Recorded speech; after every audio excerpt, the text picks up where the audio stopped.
ada yang terlihat seperti terbuka. Baik gitu. Tapi ternyata hatinya berpenyakit. Nah, penyakitnya ini berbeda dengan penyakit-penyakit yang kufur tadi, penyakit-penyakit yang fasik tadi. Yang ini lebih kronis sifatnya. Karena tidak nampak secara langsung dari perilaku. Kalau yang kufur nampak langsung dari perilaku.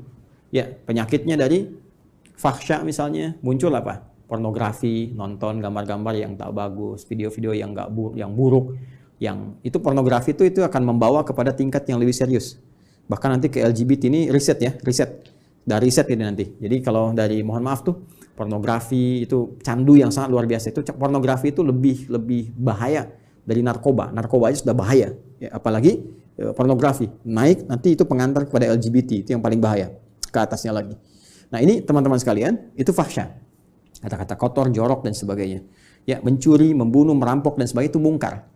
Nah, perbuatan fasik, penyimpangan itu karena sifat-sifat tadi, fahsya dan mungkar. Nah, munafik itu samar sifatnya. Ya, kalau fahsya dan mungkar itu membentuk perilaku. Orang maling kan mencuri, kelihatan perilakunya ada. Tapi kalau munafik itu perilakunya kayak baik, sikapnya baik. Padahal kebaikan itu dibangun oleh sinyal-sinyal yang kotor dari nafsunya. Itu penyakitnya, penyakit yang sangat menarik. Berbeda dengan penyakit-penyakit biasa. Apa di dalamnya? Seperti riya misalnya, hasad misalnya, ya hiqd misalnya, dengki, dendam, riya, sum'ah dan sebagainya. Ini penyakit-penyakit seperti ini. Berbeda dengan penyakit yang ini. Nah, riya ingin kelihatan pamer, ya, ingin kelihatan dermawan. Dermawannya bagus tuh, dermawan bagus, ya bagus dermawannya. Cuma ingin kelihatan dermawan, jadi nggak bagus. Jujur bagus, ingin nampak seperti orang jujur, jadi nggak bagus. Sabar bagus, ya, tapi ingin kelihatan oleh orang seperti orang sabar, itu nggak bagus, ya kan? Ya, bersikap baik pada orang karena hartanya itu bagus, karena jabatannya bagus, hormat pada mereka. Tapi kehormatan yang diisi oleh perasaan iri hati itu nggak bagus. Hormat, ya maaf, ya di wajahnya ada senyuman, masya Allah Pak, Bapak itu luar biasa, bisa punya jabatan seperti sekarang. Cuma di hatinya, mudah-mudahan Bapak besok kehilangan jabatan. Itu hasad, keinginan meruntuhkan kenikmatan diperoleh orang lain. Itu hiqd. Ini bahaya. Itu yang disebut dengan sifat-sifat ini melahirkan sifat nifak yang membentuk munafik. Tipikal golongan ketiga. Jadi orang munafik itu sama-sama yang ingin saya sampaikan punya penyakit di hatinya. Punya penyakit di kolbunya. Ya, penyakit yang melahirkan dampak kepada fisik disebut daun. Penyakit yang melahirkan dampak kepada jiwa, sumbernya dari kolbun disebut maradun. Jadi orang yang sedang riya itu maradun, orang yang sedang hasad itu kena penyakitnya maradun, orang yang hiqd, dengki, ya dendam itu maradun, ada penyakit di kolbun. Kalau satu orang, kalau banyak orang, ya maka jamak bentuknya dari kolbun jadi kulubun. Ya, di kulubnya ada apa? Ada maradun. Karena itu kalau ditanya kemudian, kenapa orang munafik itu bermasalah imannya? Kenapa dia menipu dirinya sendiri? Di ayat 9, ya kan? Kenapa dia mencoba menipu Allah dan orang beriman? Padahal tanpa sadar dia menipu dirinya sendiri. Karena di kolbunya ada maradun. Karena di kulub mereka kalau banyak. Karena munafik menular. Kalau banyak orangnya di kulubun. Ya, di kulub hati-hati mereka itu ada penyakit maradun. Maka dijawablah dari pemaparan ini. Turunlah kemudian, perhatikan, ya, pernyataan tegas dari Allah Subhanahu wa taala yang mendasari pemaparan yang telah diuraikan tadi, ayat 10. Fi qulubihim marad. Fi qulubihim maradun. Ini fi qulubihim marad. Yang paling menarik di ayat ke-10 ini, yang Allah tekankannya tuh yang ini, khabarnya. untuk menjawab pertanyaan di ayat 8-9 tadi. Ketika Anda bertanya, kenapa sih orang munafik ini imannya bermasalah? Ya, masalahnya apanya sebetulnya? Kan kelihatannya seperti orang baik. Di mana letak masalah di imannya? Maka Allah tekankan, hei, masalahnya di hatinya itu loh ada persoalan. Di jiwanya.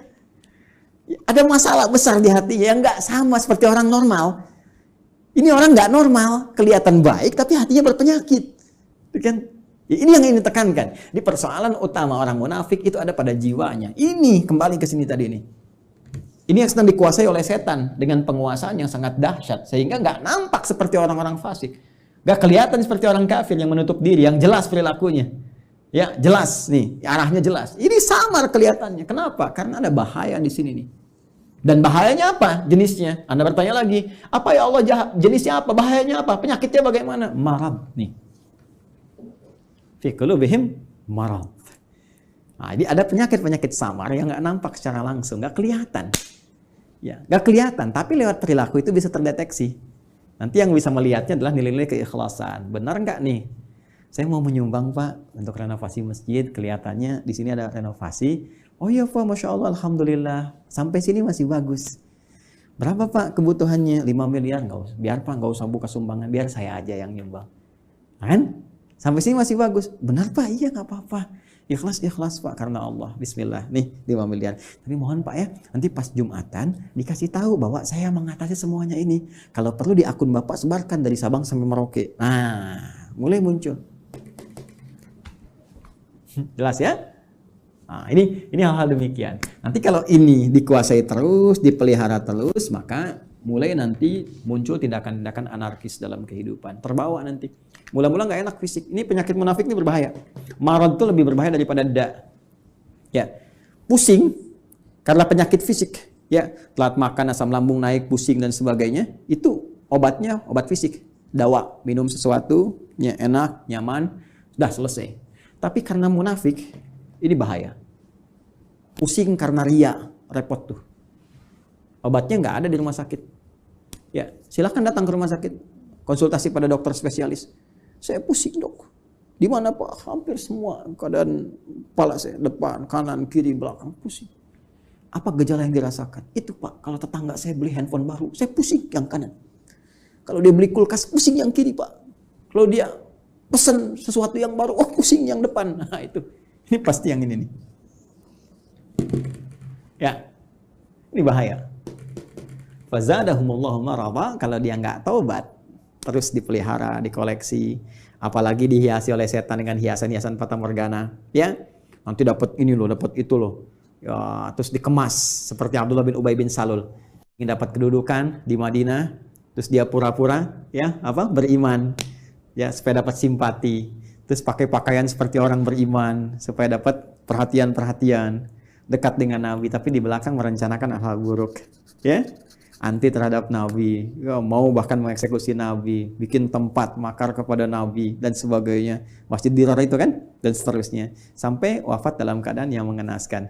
Itu hidupnya kolokan, ya kan? Hidupnya sangat mengecewakan, bikin susah, tapi matinya begitu kolokan. Dan itu kan sifat yang menular terus, tanpa batasan, waktu, dimensi dan sebagainya, terus naik dia. Makanya kalau ditemukan lagi kekinian misalnya, nah itu hati-hati. Ya, ini saya sampaikan sekali lagi untuk kehati-hatian ya. Bukan menghukumi satu dua pihak. Hati-hati cara membacanya jangan salah. Kalau salah baca berarti Anda pun sedang dikuasai oleh setan. Cepat ya. Dan saya berdoa mudah-mudahan Allah membersihkan hati kita. Awas hati-hati. Ya kalau ada kedudukan, ya, harta, benda dan lain sebagainya, kalau ada sinyal-sinyal seperti itu, maka setan sedang mulai masuk. Sekali lagi saya sering katakan ini musim-musim pilkada, kalau nanti ada bisikan-bisikan nih wilayah pemilihnya banyak Islamnya nih, kamu pakai kerudung aja untuk menampakkan aja kamu dekat dengan mereka. Kalau perempuan, kamu pakai peci deh, kalau bisa pakai jubah datang ke pesantren begini, kamu untuk nampakkan aja supaya kamu dapat pemilihnya. Ah itu hati-hati setan tuh. Katakan pada jiwa Anda, kamu jangan main-main dengan setan. Bilang aja kamu set, jangan main-main, kamu ingin men-set saya. Jangan main-main dengan setan, gitu kan? Kalau saya mau muslim, saya jadi muslim yang sesungguhnya. Saya pakai peci-peci beneran. Bahkan ini menjadi momentum saya untuk bertobat kepada Allah.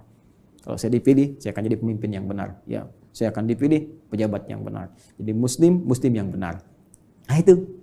Ya. Pun demikian, hati-hati kalau sedang bermasalah, ya nggak pernah bersentuhan dengan jilbab, nggak pernah bersentuhan dengan peci, dengan tasbih, tiba-tiba tertangkap di persidangan bawa tasbih, bawa peci, bawa ini.